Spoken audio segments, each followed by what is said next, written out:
Nuestra entrevistada de hoy es Socorro Ramírez, doctora en Ciencias Públicas, en Ciencias Políticas y diplomada en Relaciones Internacionales por la Universidad de la Sorbona, profesora del Instituto de Estudios Políticos y Relaciones Internacionales de la Universidad Nacional de Colombia, coordinadora del Grupo Académico Colombia-Venezuela, ex candidata a la presidencia de Colombia en 1978, ex integrante de la Comisión de Paz durante el gobierno de Belisario Betancur y autora de numerosas publicaciones.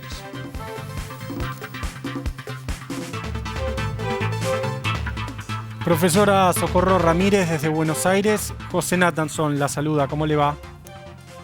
Muchas gracias. ¿Cómo está? ¿Bien? Aquí expectante y preocupada con la situación. Bueno, la primera pregunta que le quería formular, Socorro, es, hablábamos recién de la reforma tributaria, ¿hasta qué punto el origen de esta protesta tiene que ver con este hecho puntual y hasta qué punto esta protesta es consecuencia de una desigualdad endémica, de una violencia asentada en la sociedad? Es decir, ¿qué hay de estructural y qué hay de coyuntural en esto? Bueno, la reforma tributaria le dio un empuje, pero por lo menos desde noviembre del 2019 vienen dándose múltiples señales de profundo descontento social por la enorme desigualdad, pero también por la violencia política y la inseguridad, y todo eso se ha agravado con la pandemia. De hecho, estamos en la tercera ola más severa, con unas limitadísimas capacidades de los hospitales, escasez de oxígeno, y todo eso pues ha dejado un aumento de la pobreza extrema tremendo. Ya ustedes daban datos, el aumento del rebusque informal en la calle del que vivía una parte sustantiva de la población y los jóvenes que no ven futuro. De hecho, son la mayoría en las protestas. Miren ustedes, Bogotá, por ejemplo, durante el año de la pandemia triplicó el número de personas en pobreza extrema. Por eso esa petición de la renta básica. Pero además, las personas con bajo nivel de ingreso están 10 veces más propensas a ser hospitalizadas por el virus. Entonces, ha dado rabia ver que los altos funcionarios y congresistas toman un avión y se van a Miami a vacunarse, mientras aquí no llegan las vacunas y no llegan masivamente a los sectores más marginados. Pero hay otro punto que ha irritado y ha generado una fuerte presión por la protesta, y es que la violencia ha aumentado especialmente en las zonas más marginadas y en áreas rurales. Y a 5 años del acuerdo de paz, lo que se está viendo es que en muchas de esas zonas se paralizó la implementación. Por ejemplo, ese tema de reforma agraria tan necesario, o la sustitución de cultivos de coca pactada con los campesinos, la reemplazó el gobierno por fumigaciones aéreas. Miren ustedes que ahora en la protesta, comunidades que tienen esa problemática de coca, como el Putumayo, Cauca, norte de Santander, Guaviare, Nariño, se han expresado en contra de seguir tratando ese que es un asunto no criminal, sino de falta de opciones y de medios de vida, tratarlo simplemente con fumigaciones aéreas. Pero además, miren ustedes que buena parte de esa no aplicación del acuerdo de paz ha generado que revivan nuevos y viejos grupos armados y que estén disputándose el control en las zonas rurales. Miren ustedes que parte de la protesta ha sido muy severa en la costa pacífica colombiana, desde abajo, Nariño, Cauca, Valle, Chocó, porque allí es donde más se ha vivido esa acción de esos grupos irregulares, masacres, asesinatos de líderes sociales, desplazamientos forzados.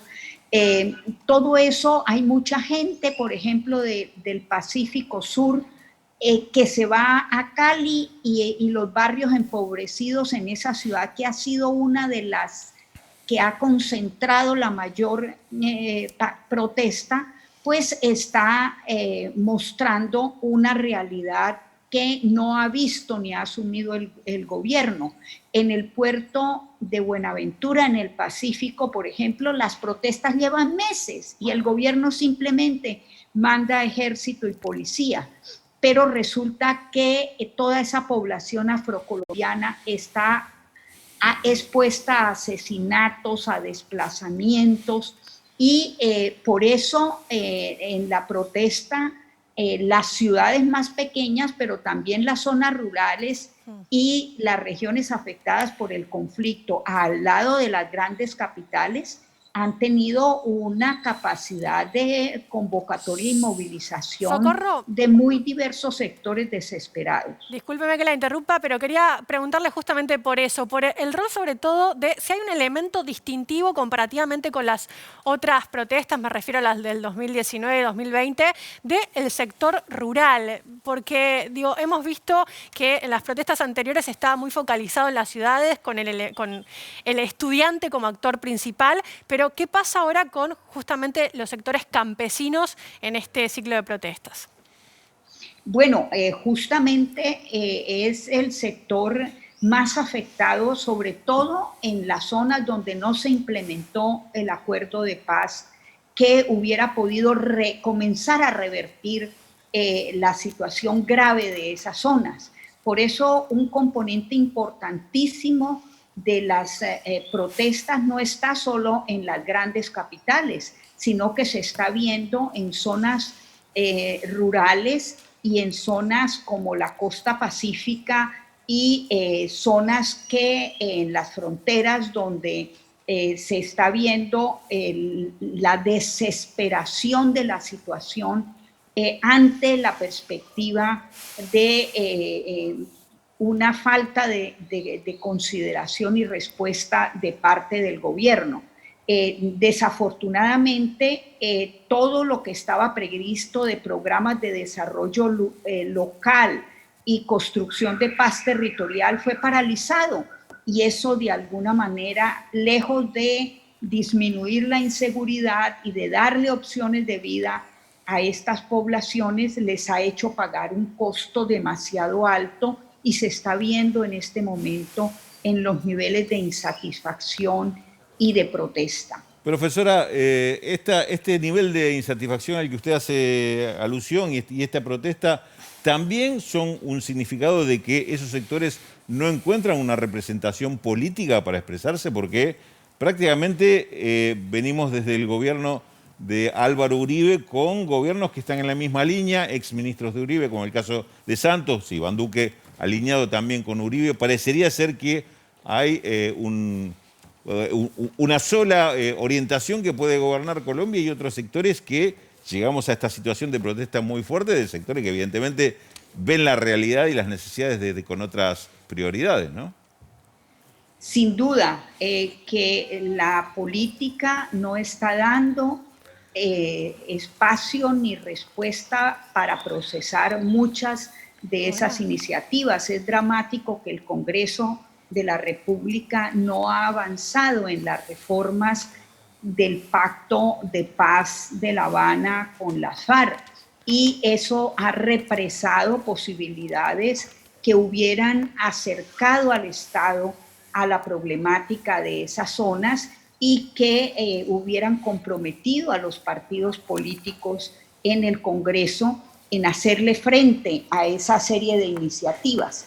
Están surgiendo en este momento iniciativas interesantes que pueden ser un poquito esperanzadoras. Por ejemplo, los rectores de las principales universidades colombianas están pidiendo básicamente y proponiendo básicamente 6 elementos que me parece que recogen mucho justamente todo lo que está nutriendo a la protesta. Ellos le están diciendo al gobierno, por favor, reconozca esa variedad de dimensiones del movimiento social que trata de expresar necesidades muy sentidas.